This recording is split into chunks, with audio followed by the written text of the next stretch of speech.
Shuning uchun biz bolalarni Allohning omonati-da bu. Bolalar Allohning omonati. Biz faqat bachadan orqali bu, потому что Alloh tug'olmaydi-ku.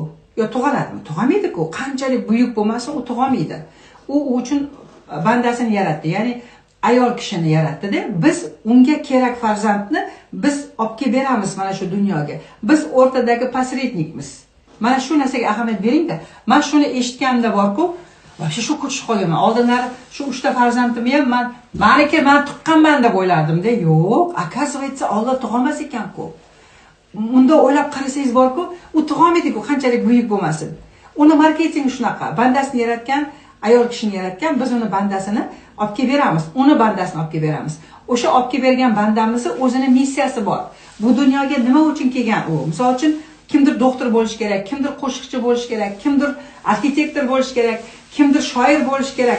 O'sha o'zining missiyasi bilan keladi. Bizning eng katta xatoligimiz ota-onaning xatoligi. Men shu kichkina paytimda doktor bo'lmoqchi edim. Shu meni ota-onam meni o'qitmagan, o'zim niyat qilib qo'ydim. Xudo xolasa agar qiz erga tegib tug'sam, qizimni doktor qilaman deysiz. Egoizm, mana shu egoizm. Qizingiz balkim bir qo'shiqchi bo'lmoqchidir. O'zbekistonning bir sportsmeni bo'lmoqchidir.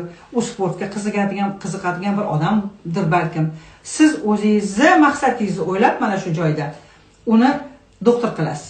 Yoki men o'qituvchi bo'lolmaganman, vaqtida rosta pedinstga qiziqqandim. Mana shu qizimni pedinstga kirgizib o'qituvchi qilaman deymiz. Buni hammasini tagida nima turibdi? Bizning bilimsizligimiz turibdi. Biz farzandlarimizda haqqimiz yo'q. Sizga yoqadimi, yoqmaydimi? Bu qonun shunaqa ekan. Biz haqqimiz yo'q ekan. Biz na o'zimiz yashamaymiz, na ularni yashatmaymiz. Qancha oilalar bunda kuzatingda, prosta meni yomon ko'rmalaring qizlar, qancha menga pofik.